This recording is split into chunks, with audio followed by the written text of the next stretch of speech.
আন্দোলনের নামে নৈরাজ্য সৃষ্টি করছে। আমাদের ছাত্রছাত্রীদেরকে, আমাদের সন্তানদেরকে আমরা টেবিলে দেখতে চাই। মহল কিছু স্টুডেন্ট না, তারা শিক্ষার্থী না, তারা এসে রাস্তায় এসে গাড়ি ভাঙচুর করছে, দেশে ঐরাজ্য সৃষ্টি করছে। কোচিং ব্যবসা করেন, তাদের মাথায় হাত পড়েছে। বর্তমান সরকার ওনাকে শিক্ষা মন্ত্রণালয়ে রেখে আমাদের ছেলেমেয়েদেরকে আলোকিত ছেলেমেয়ে হিসেবে গড়ে তোলার জন্য সব রকমের ব্যবস্থা করবেন। আজকে যারা লেখাপড়া ছাড়া অটো পাস করতে চায়, লেখাপড়া করতে চায় না, পরীক্ষা দিতে চায় না, তারাই মূলত রাজপথে ষড়যন্ত্র করছে, চক্রান্ত করছে, আন্দোলনের নামে নৈরাজ্য সৃষ্টি করছে। তারা যদি শিক্ষিত হতো এবং তারা যদি জানতো সভ্যতা কি, তারা যদি জানতো কিভাবে বড়দেরকে সম্মান করা যায়, কিভাবে তাদের নিজের অধিকার আদায় করা যায়, তাহলে তারা সেভাবে সেগুলো উপস্থাপন করতো। আমাদের ছাত্রছাত্রীদেরকে, আমাদের সন্তানদেরকে আমরা টেবিলে দেখতে চাই। আমরা দেখতে চাই না তারা মোবাইল নিয়ে অথবা গেমের জগতে অথবা যেটা অনলাইনে জুয়া খেলাতে আসক্ত হোক। আমরা দেখতে চাই তারা মাঠে আসছে, আমরা দেখতে চাই তারা ক্রীড়া নৈপুণ্যের মাধ্যমে বাংলাদেশকে বিশ্বের দরবারে বিভিন্নভাবে তুলে ধরছে। দেশ জুড়ে যে কোনো কেনাকাটায় 10,000 টাকার বেশি অফার, তাই পেমেন্ট মানেই বিকাশ।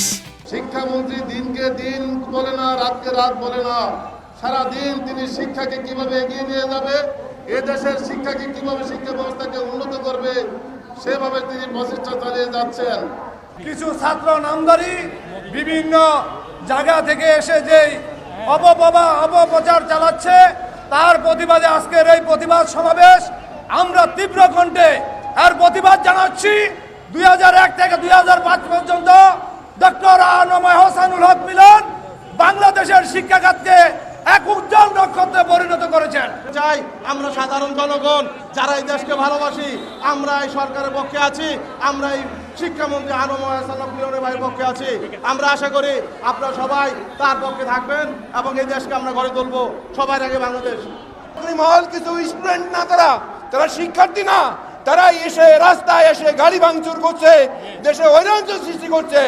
আমি আমার শিক্ষা প্রতিষ্ঠানে কোনো স্টুডেন্টই আমাকে বলে নাই যে স্যার আজকে পরীক্ষা খারাপ হয়েছে। কোচিং ব্যবসা করেন, তাদের মাথায় হাত পড়েছে।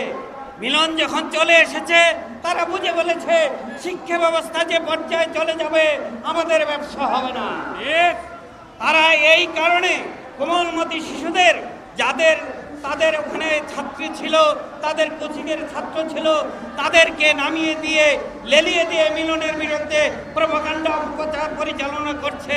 যারা তার বিরুদ্ধে নেমেছেন, আমরা আজকের এই প্রতিবাদ সমাবেশ থেকে জানাচ্ছি, একটি আন্তর্জাতিক মানের শিক্ষা ব্যবস্থা উপহারের জন্য, বাংলাদেশকে আন্তর্জাতিক মানের শিক্ষায় রূপান্তরিত করার জন্য আনম ডক্টর হোসেনুল হক মিলনের বিকল্প নেই। আমরা তার সঙ্গে আছি। যখনই বাংলাদেশে একটি সারা বিশ্বে মাথা উঁচু করে দাঁড়াতে ছিল, শিক্ষা ব্যবস্থাকে সারা বিশ্বের মধ্যে জানান দিয়েছিল, তখনই একটি কুচক্রী মহল আমাদের এই শিক্ষা ব্যবস্থাকে ধ্বংস করার জন্য উঠে পড়ে লেগেছে।